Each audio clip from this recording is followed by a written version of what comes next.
Jeff, you're gonna make fun of me for this, but if you can dream it, you can achieve it. Why would I make fun of you? Because you made fun of me for it before.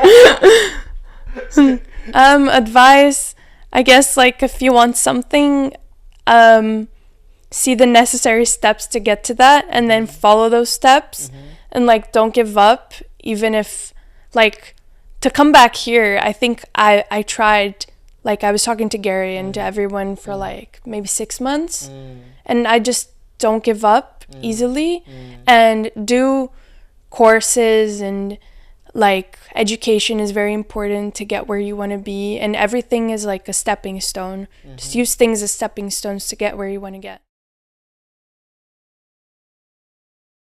One. Hello. Welcome to another episode of the Jeoffrey Sarpong podcast. Today I'm here with Isabela. Isabela, how are you? I'm good. How are you? I'm good. I'm fantastic. I'm so great. We're out here on this bench in this park. So it's good. It's a good day. It's not too bad, not too cold. But today I'm here with you because you are one of the most amazing people I know. I've said this already, so I'm going to say it again. You're the most coolest people I know. Cool fashion, intelligent, smart, intellectual. You have all these amazing characteristics, and you're from Brazil. You came here and you've done so much cool shit. So I want to just talk to you and just get to know more about you, understand your life a little bit, understand the context of your life and what led you to this journey here. So first off, wait, I didn't even give you time to speak. How are you? Seriously, how are you?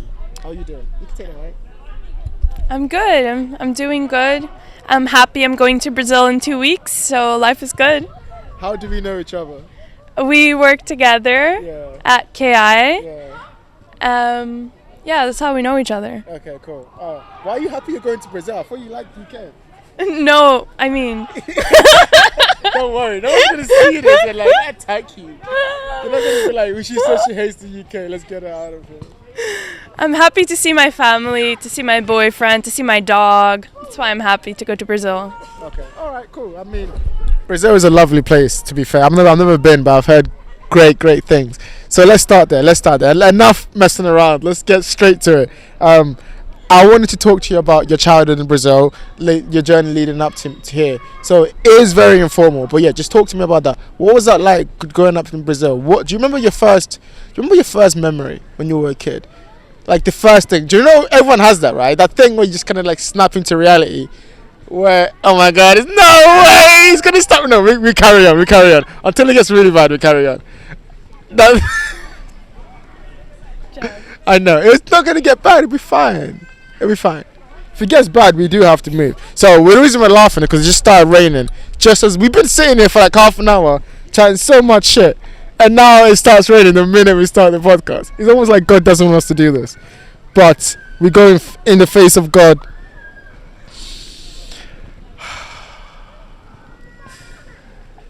We have to pause it here, don't we? We have to pause it here. We pause it here. But we'll continue. We'll be right back. Alright, cool. Do you want to clap again? Yeah? Oh wait, no. Give me 2 seconds. You clap and I'll clap again. 3, 2, 1. And we're back.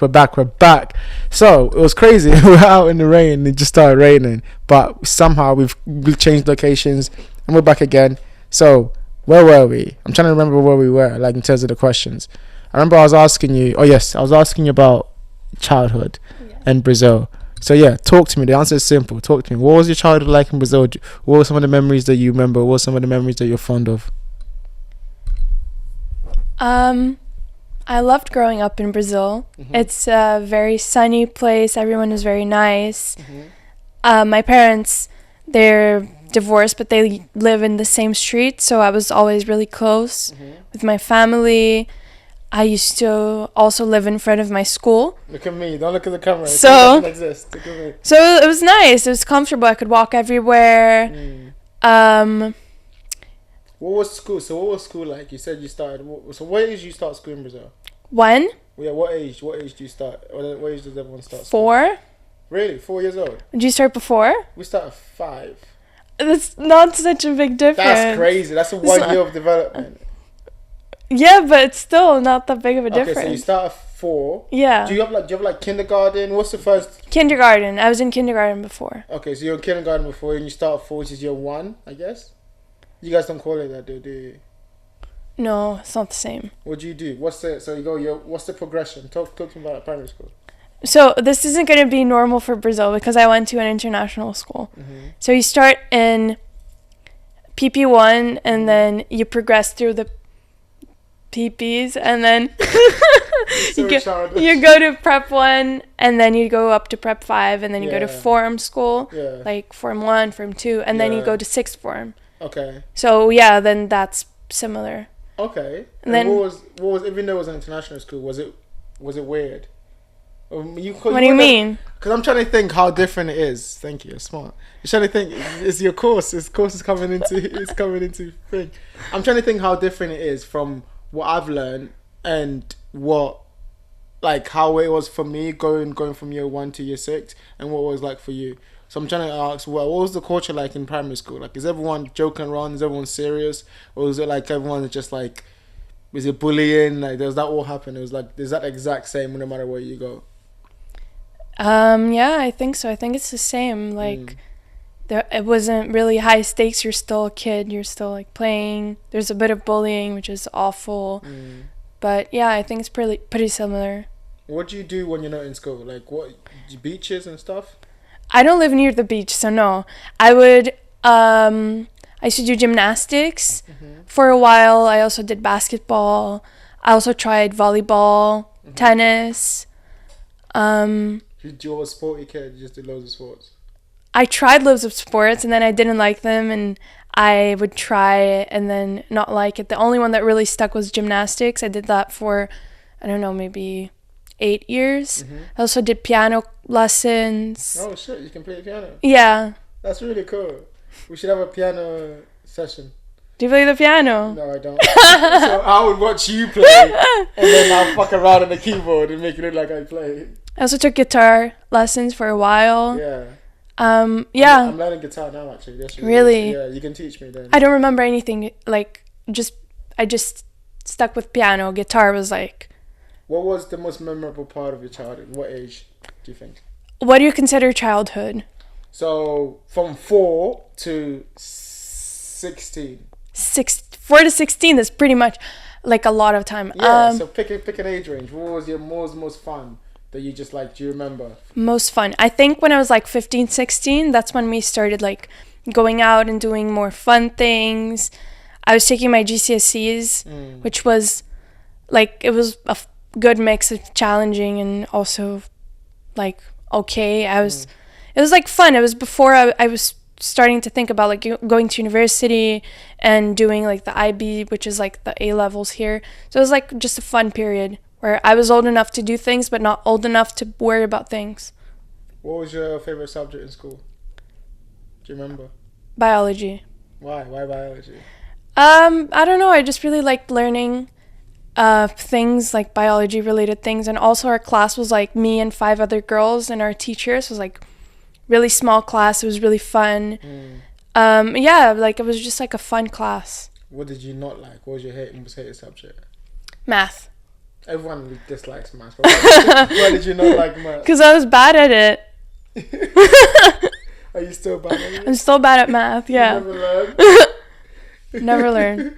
Okay, talk to me. Okay, so the reason I was asking that, I was trying to establish. Thank you. The reason I was asking that, I was trying to establish like your context, like what was it like for you growing up? And I know you've mentioned like what the school and education system was like, but on the wider sense of what the culture is like, talk to me about Brazilian culture.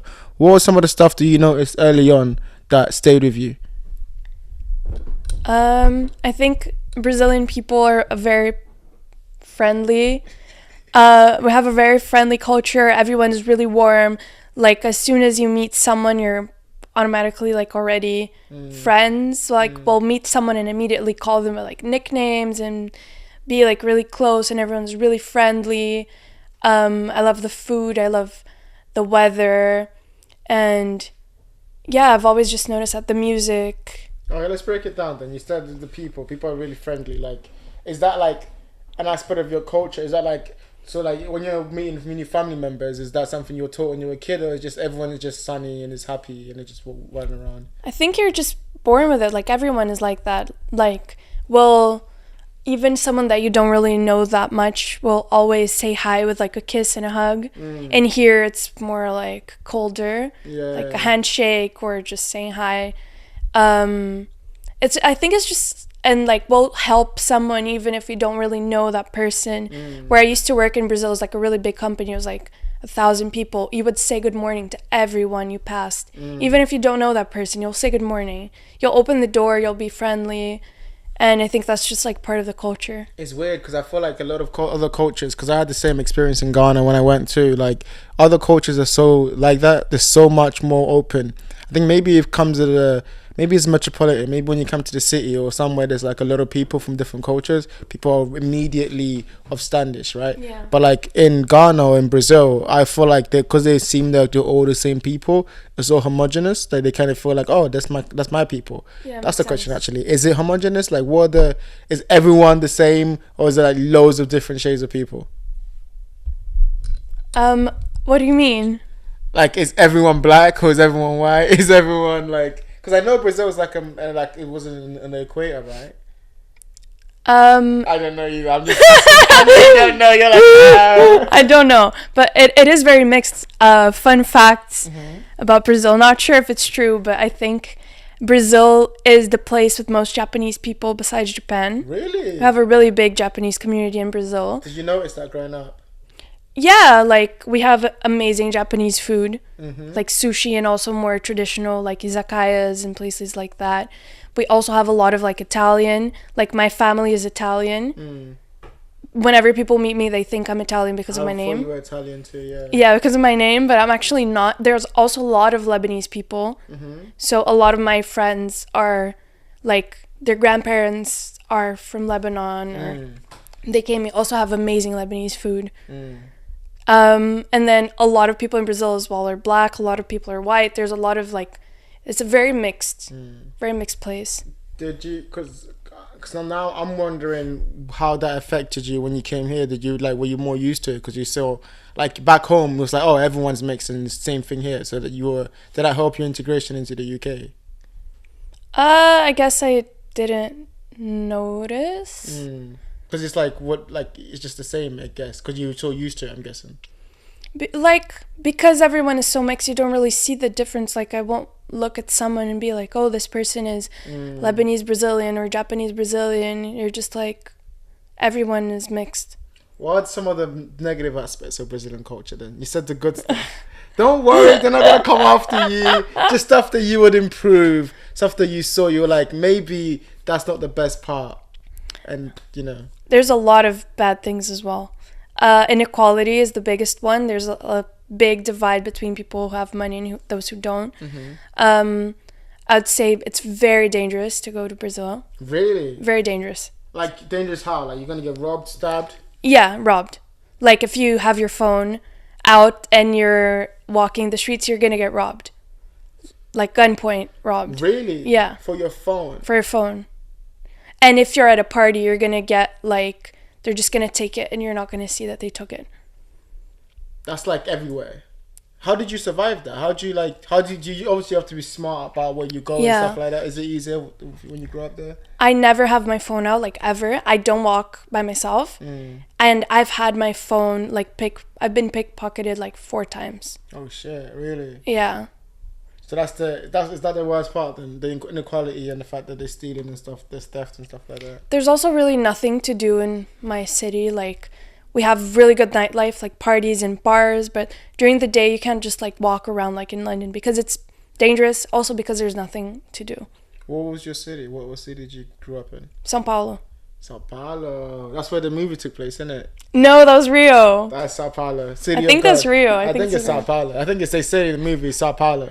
But you haven't seen the movie, so I haven't seen it. Yeah, know, so it's that's fine. true. You've not seen the best Brazilian movie out there. Okay. So yeah, okay. What would you say? Yeah, what would you say is your most enjoyable memory from childhood? Let's wrap that point up. I don't know if you answered that. Most enjoyable. From now you mean childhood. Childhood. No, I mean yeah, childhood. I'm just saying the whole range is fine. Like whatever experience that you had that was memorable to you, like something like a tradition. I know you've got like yearly. Yeah. Yearly. What's it called? New Year. I mean, everyone has Carnaval. New Year. Yeah.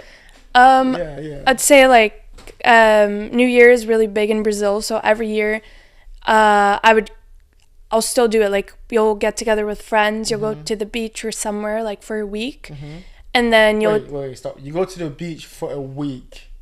Yeah, everyone does it. You go to the beach for a week. You don't go to work, you just go to the beach for a week? It's like end of year recess. What are you doing at the beach for a whole week? Because you go to parties and you celebrate, and then on like the 31st, everyone like wears white. We have like a dinner, and then when it's like midnight, we'll have champagne and toast, and then afterwards you need to jump 7 waves and make 7 wishes for the new year. Why 7? I don't know. You just do it? Yeah, that's just a tradition. But that's really cool. Do you remember your first one that you went? Your first New Year's kind of... Oh, yeah. You must have been like 16 or something, right? Yeah. Before I used to go with my parents. And then when I was like 15, I started going with my friends. And every year we'll go to Rio.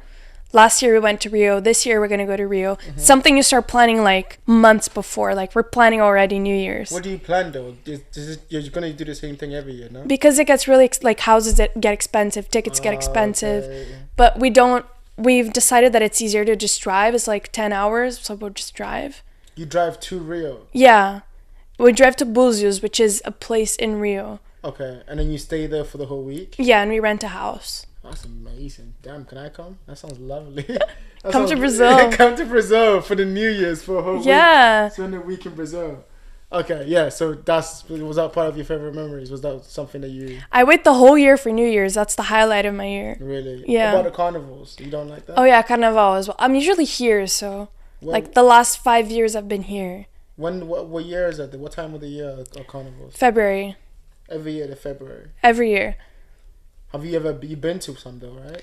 Yeah, in 2017 I went to one with my friends, and then that was pretty fun. Like, they close off the whole street and they have like block parties, and everyone dresses like in costumes, and there's glitter, and where did the glitter come from? Shows. I don't know. Glitter is a very important part of it. I just mentioned glitter. You have to wear glitter. That's such a random thing. You have to. You have to. Spraying glitter at you. You just have to paint yourself in glitter, and it's fun. But then I was here obviously because I was going to uni here, and then in 2023 I was in Brazil, and I went to some block parties, but I didn't enjoy it as much as I should have because I was like, oh, I'll just have next year. And then I didn't because I was here. But you're going to go back and you have time to enjoy it. It's even better as you get older, I'm pretty sure. No, it gets worse when you get older. Because you're tired? Because you're tired. You have no energy. You're like, no. Keep going. Yeah, I'm not going to... That's like partying, right? Because you're like, I'm not going to start drinking at 11 a.m. and be like... And with so many people in a block party, like, I'm too old for that. Yeah, true. But we're not there yet. My dad still goes and he's 60. So I'm like, maybe there's hope. There's hope. There's always hope. Okay. What are some of the stuff you've learned from your time in Brazil, then your childhood in Brazil? What are some of the biggest lessons that you can pick up? I know it's a hard question to answer, right? So I'll give you more. I'll go for me first, then, so it doesn't feel like an interview, right? Yeah. You know, you can ask me questions whenever you want. It doesn't have to just be one way. I'm just like asking you stuff that I just think of in my head. So for me, some of the stuff that I've learned from Ghana, for example, even though I was there for like a really short period of time, I did go back when I got a bit older and spend time with the people. And like a lot, like you're saying, the positive aspects is that they're open. Everyone just like meets you, they want to greet you, they treat everyone there like their family. So like even like little kids will get told off by random strangers because it's like, oh, that's your uncle, and like you have to call everyone who's older than you like an uncle or a Brazil as well. Really? Like, I'll call all my friends' parents like uncle or aunt. Yeah. I think I genuinely think that's just like a third world kind of mentality. It's not like in a bad way, but in like we're all together, we're all one family, we're all going through the struggle together. But the negative aspect of that is also like, man, they're so rude in Ghana, man. Like, they can be so like in your face, in your business, that like even if you're just minding your business, there's no such thing. Here, people just mind their business. In Ghana, they will talk to you directly and point at you and be like, I'm talking to you, and like be so abrasive. And also that mentality of that, because that poverty divide, that the gap between rich and poor, people are just so selfish, and mentally they're just like they always want something what's best for them, and that's very difficult to grow up in. So like when I was a kid, didn't even realize that because I was so young. So I picked up the positive aspects of it, which is like I'm open, and I'm like I want to have a good time. That's just gone now. It's like that's just gone through and through. Even here, everyone I know here, or the family members I have here, or the older people that I know, they've kind of taught me that. They taught me to be open, taught me to be engaging in people, look at people in the eye when you speak to them, just having those kind of just normal human interactions. But the negative aspects I've not really picked up. I guess I picked up the British negative aspects, I think, in the end. But those are kind of the lessons I've learned. I've learned that people are, like precious. You can really trust them. You can really be open with them. That's something that my mom's taught me. That's from that perspective of like, that's what we do in Ghana. That's our culture. Discipline, tradition. You got to do this, by this, family first. Those are the kind of lessons that I've learned from Ghana. Which is why I'm asking you, what are some of the lessons that you've learned from your time in Brazil and some of your childhood? I think similar, like always be polite to people and always treat people the way you want to be treated. And always, I think, have more of a collective mentality than here. They're very individualistic here. And in Brazil, we're more collectivist, I think. Talk to me about that then. That's a good question. I've got a question on that. Sorry to interrupt, but you said something that really caught my attention. What is the positives? Talk to me about the positive between collective mentality and individual mentality. Which one do you agree with more, and why? I don't know. I mean, in Brazil, we kind of, as a culture, have a more, I think we like to think that we have more of a collectivist mentality, but in the end of the day, you have kind of also an individualistic mentality, because you also have to think about yourself. I think maybe like a mix, like always think about how you influence other people, how you affect other people, but always also think about yourself, because it isn't good if you're always so worried about other people that you forget about yourself. And is there a point where you reach in your life where you have to only think about yourself? So say you start a family, right? I think your family comes before anything else, right? But that's the balance, right? The balance is like, if you think only for yourself in that situation, yes, it's good for your family, but for the wider society, how much is that, like, what influence are you having on other people, Yeah.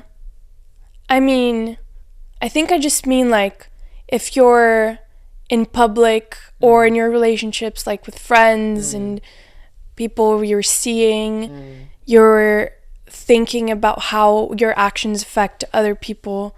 I think to me that's like having a more collectivist view. And you think, yes, you're sorry to interrupt you. You said that Brazil is more collective and here we're more individual. That's something you've learned. That's the difference that you've learned. Is that something you're taking forward in your life, to know the difference and how to navigate that? Is that what you're saying? Yeah, I mean, like here, everyone is just like walking around. They're thinking about themselves. They'll bump into you. They'll be kind of rude. And in Brazil, I think that happens less, because we're all mindful of how what we do affects other people. Like we would never bump into someone or be rude to someone, stuff like that. That's amazing. Okay, that's so interesting too, because you think about that, right? Like here, no one cares. Yeah, because like they have the perception that no one cares, because we're all in this like giant pot of like people and work and like stress. Yeah. And it's just like everyone's going on all the time. I think also São Paulo, or at least where I grew up, people are more chill. There isn't the stress I see in London. I think because it's like warmer, and I think in summer people are more relaxed. And it's summer in Brazil like all year round. Also in Rio, people seem like they're more relaxed. They're near the beach. It's always warm. So yeah, I think that's also a factor. Yeah, your environment does really dictate that. Okay, here's a question then. Okay. Moving on to the UK and your experience here and you coming over here. Talk to me about what was that like. First, when did you have the idea that you wanted to come over to the UK? And like, what was that like process like? I went to a British school in Brazil. So I was always given the option, I guess, because I was doing the IB, which is like A levels.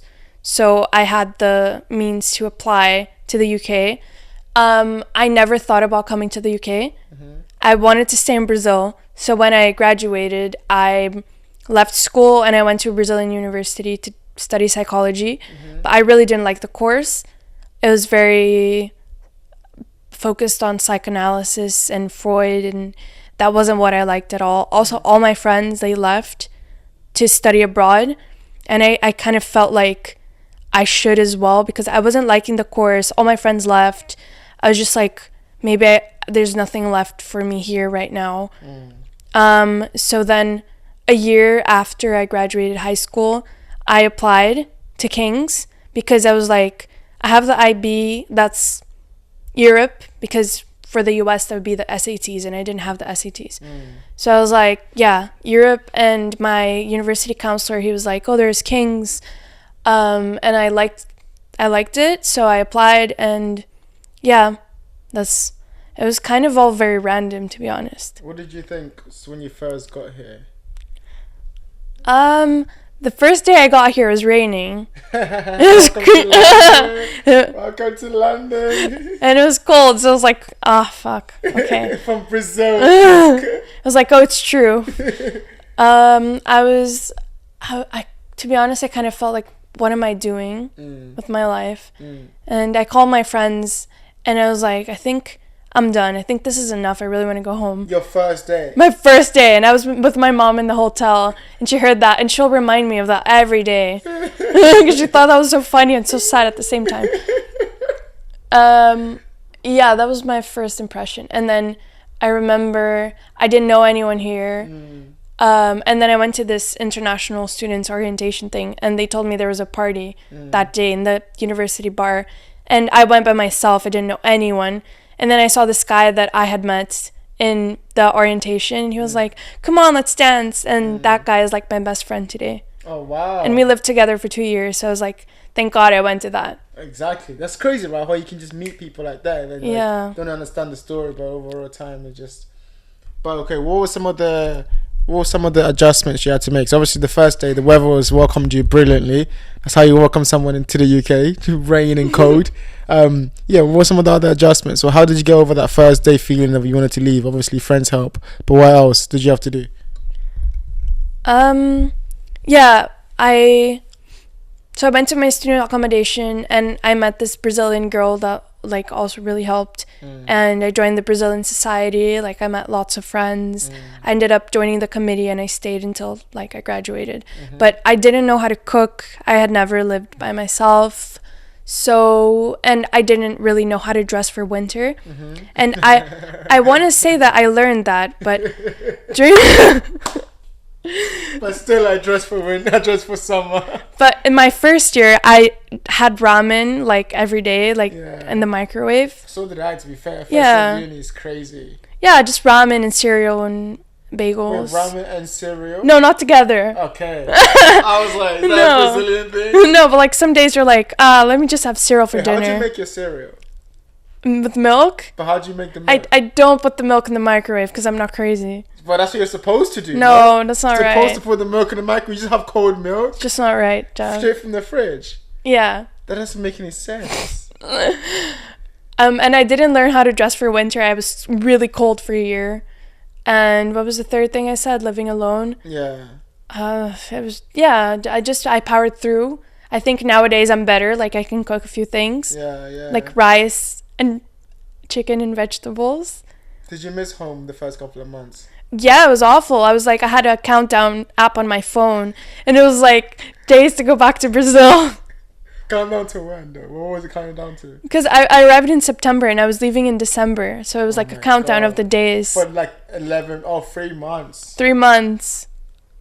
Damn. Yeah, so I had that countdown. But how? So but you got out of that through friends and stuff like that, right? Friends helped, and then you just started liking the days, or did that not change? My first semester was really like, I met a lot of people in my accommodation, and we would go to loads of parties. There was fun stuff, but also I really missed home, and I still had the countdown app on my phone. Do you still have it today? Yes. Oh my god. What are you counting down to? To go back to Brazil. Here's another question. Then, so okay. What were some of the main differences you've noticed now that you've been here for 5 years between Brazil and England? What were some of the big things? Maybe culture, maybe people, even though that's the same thing. Yeah, what's some of the big differences you've noticed? A lot. The thing that most annoys me is that things just close so early. Here? Yeah, like parties will finish at like 1 a.m., 2 a.m., and that's like the time we're leaving home to go to a party in Brazil. Why though? It's too late. Like we're just talking about it. Now that you're older, you don't want to fucking go and do shit. But like, if I want to go to a bar, I don't want to be kicked out at like 12. Yeah, go to sleep. It's cold. No, it's cold. Exactly, it's cold. Yeah, you don't even want to be inside. But what are you doing in the bar from like that late though? What? That's the time you go to a bar. You'll go to a bar at like 11. And then stay until like 2 in Brazil. Yeah, or later. It depends on the bar. Things here are so expensive. Yeah. It's actually like really crazy. Yeah. Especially in London, everything's crazy. It's really expensive. The parties in Brazil are much better. Obviously. Why? Because what's it like? Take me there. Imagine I've never been to a Brazilian party before. Set the scene for me. You walk in. What's it like? The music is a million times better. What is it? Anitta, Luísa Sonza, Pedro Sampaio, Sean Paul. No, not Sean Paul. It's just like the vibe is much better. It's more fun. People are actually like having fun. Yeah. That's my biggest gripe with London, especially when it comes to parties. Everyone here just wants to look like they're having fun. They care too much about the perception of other people, so they just stick into little rigid boxes of I can't even dance. Like, why are you not even dancing? You know what I mean? Yeah. It's like, just give me that I know. Bit of. Anyway, that's my little complaining about London thing. So that's it. So the parties are different. It's expensive. The people. What else? You got any more? What are some of the other differences you've noticed? Did I say the weather? The weather is kind of self-explanatory. A positive difference. Yes. There's a lot more to do here. It's much safer. Yeah. Like, I would never walk by myself on the street in Brazil. Shouldn't walk by yourself here either, to be fair. I walk by myself here. Like, how am I supposed to get home from the tube station? Uber. I'm gonna take an Uber from the tube station to my house for 8 minutes. I don't know. But you're right. It's in Brazil, you wouldn't even do that. No, I would take an Uber for 8 minutes. Really? Yeah. Is that bad? Yeah. Depends, like, if it's in my streets, like, okay, but you're kind of just restricted to the places you can go to. Like, I wouldn't go to the center because that's really dangerous. Okay, so what advice would you give to someone on how to adapt to British culture from another culture? Say they're coming from Brazil, for example. Or how would they adapt? Dress properly, because I suffered. Get a kettle, because if you don't have a kettle, people are going to judge you. Get a rice cooker. Don't know how you don't have a rice cooker. That is insane. That's literally get used to not knowing when people are joking. That's just us. That's just us. Because the British humor is really different, and it's like really dry, and it's sarcastic, and it's self-deprecating. Yeah, and it's very different to Brazilian humor. What's Brazilian humor? What even is it's just normal humor. What's normal humor? I don't know. It's just like we don't really do the sarcasm thing, like dry. It's just normal humor. There's no such thing as normal humor. Anyway, sorry, my bad. Go on, keep going. Understanding the slang also, because what's your favorite English slang? Peak. I think I taught you that one. You taught me that one, yeah. What other slang do I like? Bloody hell. That's not really slang. It's just. You just said something in British. In British accent. Yeah. to adapt to British culture. What advice would you give them? Get used to not having real meals, because people would just have like a meal deal for lunch, and it's like a sandwich and like crisps and a drink, and it's just like you're gonna have to get used to that. Yeah, because that's not the same in Brazil, I'm guessing. No, in Brazil, like we'll just have rice, beans, and meats and vegetables or salad, like every day. That's what I still do. Literally, I'll bring a massive tub of rice, and then wherever I'm gonna add to it. But like in Brazil, you don't have to do that. You can just buy it At like the shops. You not at the shops. You'll go to like it's not a bar, but like kind of like a bar. You have a thing called PF, prato feito, which is like a made dish, and it'll cost maybe like £10. Oh wow. Or less. Really? So in Ghana, we've got these people in the streets. They're not even like proper businesses, and they'll just literally make food, and they'll do that. They'll just make just people who just, I guess, had the ingredients, went outside, made the food, and they'll just sell it for cheap. Yeah, exactly. And when I was at my job in Brazil, in Brazil, there's this law where they have to give you money to buy lunch. That's so nice. At your work. So I would just like use my little card with my money that they gave me and just get like a plate, like a real food Real food, yeah. So have real food, dress for the weather, learn the slang. Get a kettle. Get a kettle and a rice cooker. Very important. Cooker. And go out and have fun. Meet new people. Yeah. How do you meet? Here's a question then. Most people, I'm having conversations with people now, and they're questioning me of how to meet new people. I have a lot of friends who ask this question, and sometimes they say, is it a guy thing? Is it a girl thing? But what do you think? How do you think it's Do you think it is hard to meet new people in London as we get older?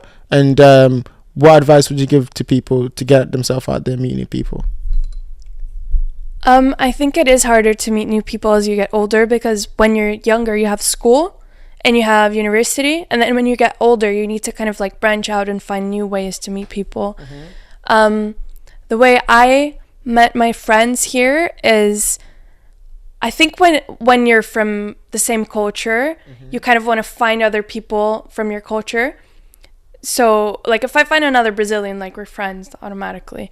So I met that girl I was talking about that I met in my accommodation. I met her, and then we met other Brazilian girls, and then basically now we have a group, like a really big group with lots of Brazilians. And so be Brazilian. That's my advice. Because literally you said you're a Brazilian person and we're friends. Like. No, but I mean, like, if you're an adult, you have like work. I started a film course, so like I met people there, and I met a Brazilian there. There's also like so many Brazilians in the UK. There are. Like, I don't know. There's also like groups, like Facebook groups. Yeah. I'm in a group where like girls just send questions about like immigration or jobs, and you can meet people there. Like I've met some friends there. I guess like doing courses, maybe Pilates or gym, stuff like that. Just like social places and just like interest, and just also focusing on the people from your culture, because you have so much things in common with them too. Yeah. Okay, here's another question then.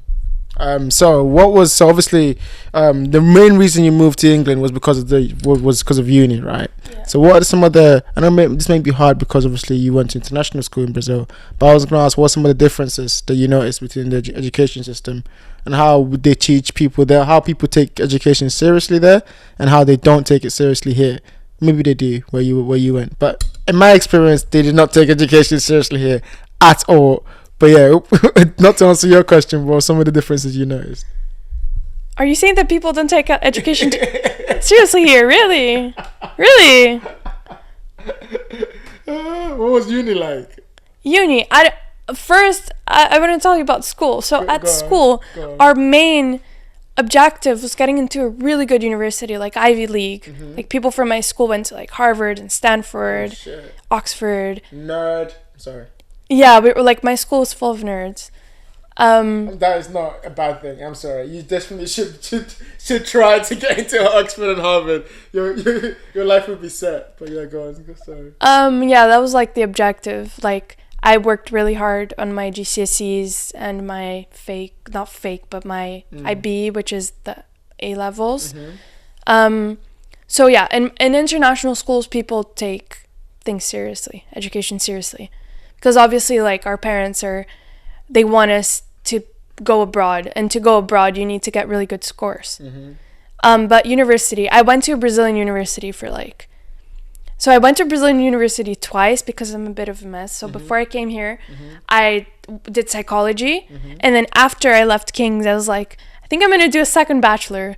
So I also did like a semester of communications.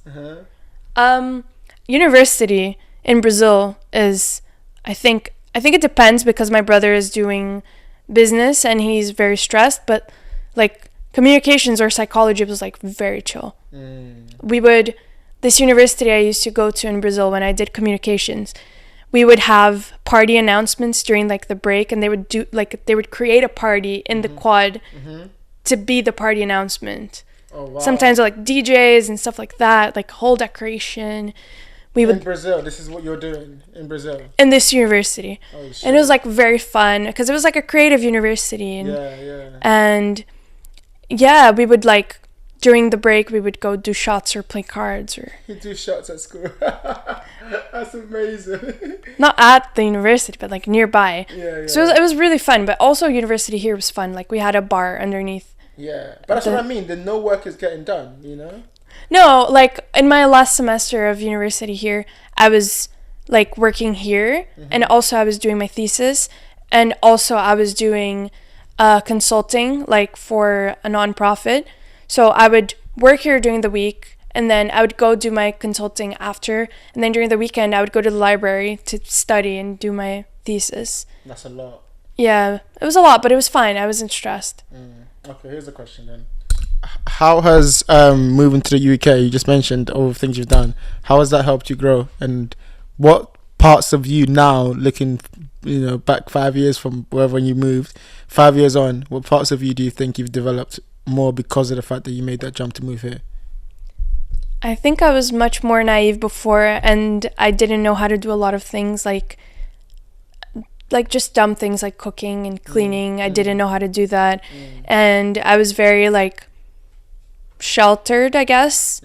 And also I think I learned how to meet new people and adapt to situations. Because before this, I was like, I started in the same school and I had the same friends. My parents lived on the same street, and my school was also on the same street. So it was very like closed, like you just literally went there and back. Yeah, and then being here, I just had to learn how to do a bunch of different things. So that helped me. That's amazing. That's like a life thing. It shows you can go anywhere in the world now. Fine, So if you made that move, now I'm probably thinking you look back on it. Are you happy? Are you proud? How do you feel about it? I'm proud, but also at the same time I regret it. Because I think my life would have been much easier if I had just stayed there. What is easier? I think a lot of suffering. I wouldn't have had a lot of suffering that I had here. You don't want to take away your suffering. That must what makes you who you are. Yeah, I guess. Yeah. Like, no. Take it all back. Take it all back. Yeah, it was a lot of suffering. I want the beach. The pandemic was like my second semester of university also. Yeah, I forgot about that. So that was like kind of ruined my experience. Like I feel like I took longer to adapt because I kept having to like change what I was doing. Like I was here and then I had to go back to Brazil and then I had to come back here, and then it was just like jumping around a lot. I think if I had just stayed here for like a more prolonged period, I would have adapted faster. What was the question? No, it's like there was no question. I was just getting you to talk. Okay, I got a question actually. I forgot the question too. I forgot the question too. So that's why I did that. Okay, so you mentioned psychology was one of the things you did when you first came. What drew you to psychology originally? I know that you didn't, I'm not going to go too much into depth about it, but I'm fascinated by that topic too, because when I was in school, one of the subjects I wanted to do was psychology, because I thought that if I could understand psychology, I could understand myself. If I thought I could understand other people, I could understand myself. That wasn't how psychology was. It was a lot of studies, there was a lot of like theories, like you were talking about Freud, all of this thing. I remember once we went to Freud's house, went to his house, saw his little chair and his little sofa where he would talk to people, and I was like, bruv, he's not even here. Like, why are we here in this house? It's just a house. But but anyway, the question is, what drew you to psychology, And why did you decide to choose it? And how do you still relate to that topic now? Firstly, I agree with you about Freud. I don't like his approach. That's why I couldn't study in Brazil, because it was very focused on psychoanalysis. And to me, I think that's very antiquated. I'm more of a behavioral person, cognitive behavioral. Do you know about Jung? Jung is still psychoanalysis. Really? Okay. I love Jung, but okay, go, sorry. Different opinions. Why do you love Jung? I think so basically I'm reading a book right now about him and dreams. I think his talk on dreams and how like they have power and the symbols and how they can, through your dreams, through understanding your dreams, you can understand a lot about your unconscious. I agree with that. I agree with that perspective. I don't know much about behavioral psychology, but I think you can tell more people about the stuff that are implicit, the unconscious stuff deep within our own awareness. That if you can really understand it, you can understand about someone. And I don't really understand anything about behavior type psychology. Well, do you not like Jung?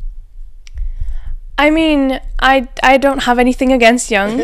I think personally, I just think in general, I think psychoanalysis is too abstract. It's not very evidence-based. I mean, I think there is evidence. I'm not like an expert to talk about that, but when I was studying it, I just felt like it was very like up in the air for me. And I like very concrete things. So that's why I don't like it. But the part that you like, the behavioral analysis, talk to me about that. What's that? What does that mean? And what part of that do you like about it as opposed to the other thing? I think I really like to understand how behaviors are formed. I really liked studying addiction because that is like, how do you form that behavior? How do you become addicted to something? And I did my thesis on addiction and how we can create behaviors to break addiction. What's one thing you want people to understand about addiction? Like just one thing that you learned. You did your whole thesis on it. Like it's not like asking a crazy question. It's been 2 years. You can't remember one fact. One thing about addiction I want people to know. Or just one thing.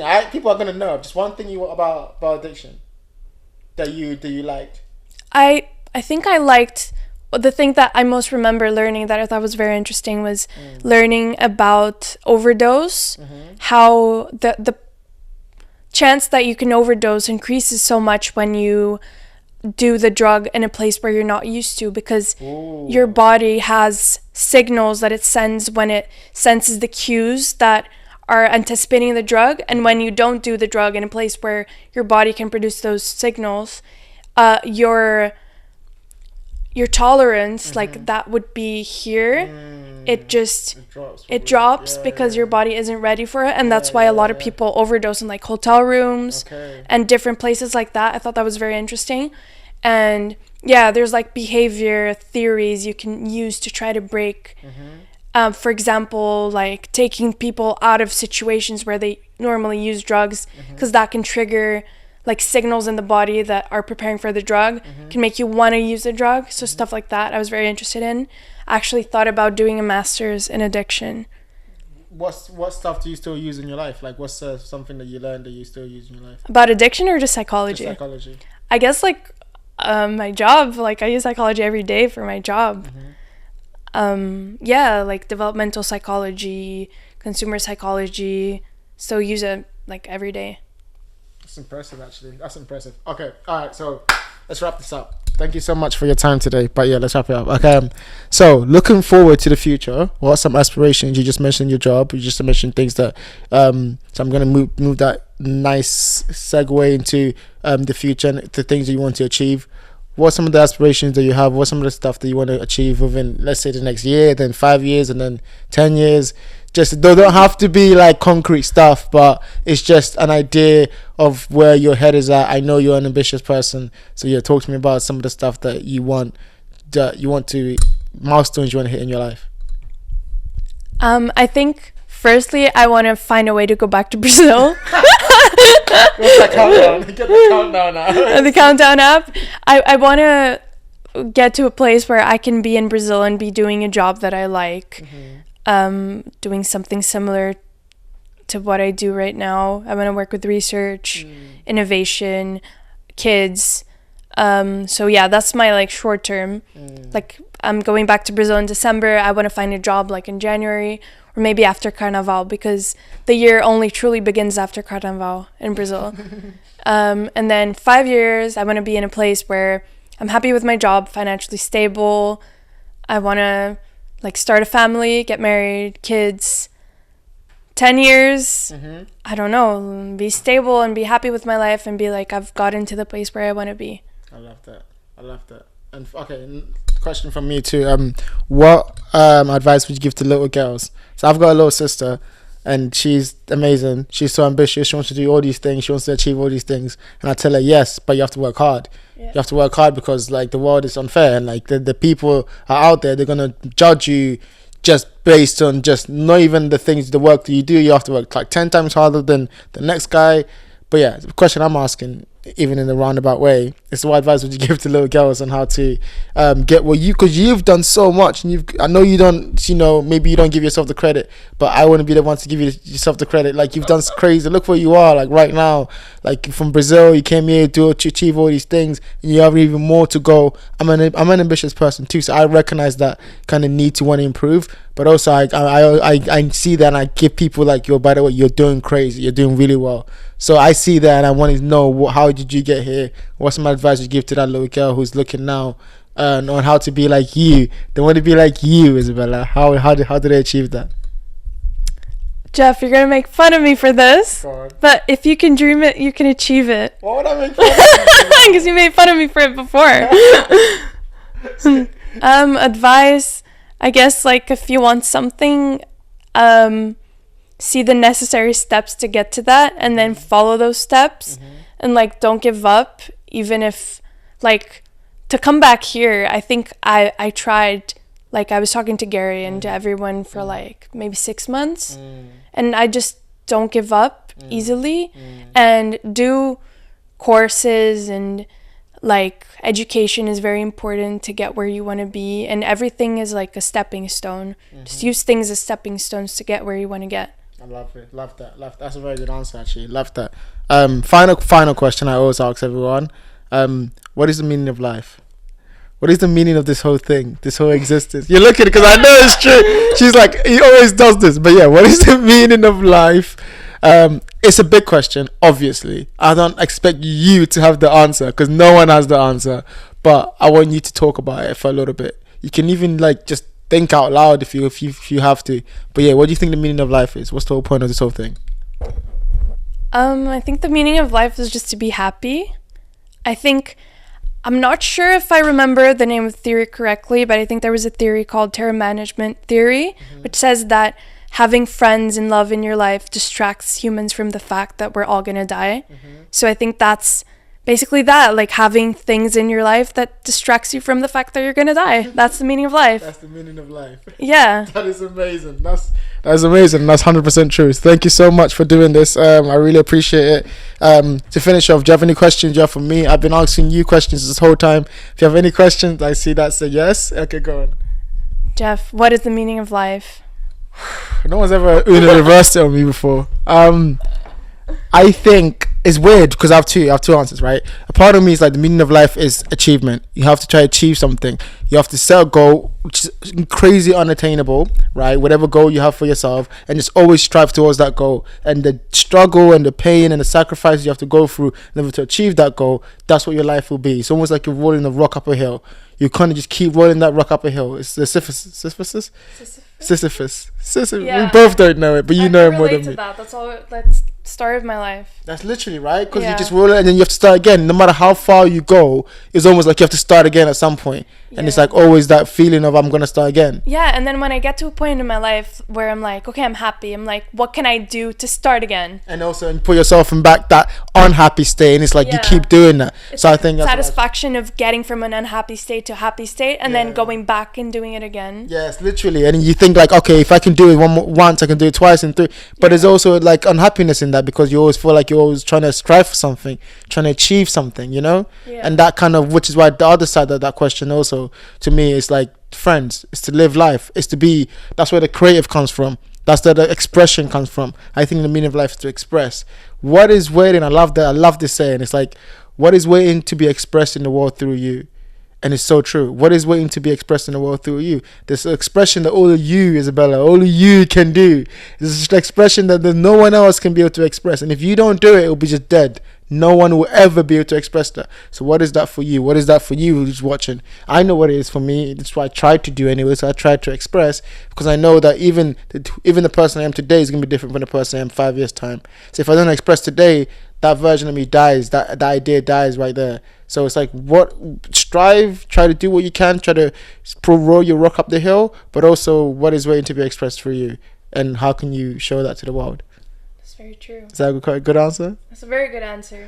Thank you so much for doing this. I appreciate it. Did you have a good time? Did you have fun? Yeah, I had fun. It was nice. I know you were nervous, but this went well, right? Yeah, it was fine in the end. Alright, cool. Okay. Thank you so much for being here. You. Thank you for watching. It's been a great episode. Until next time, peace.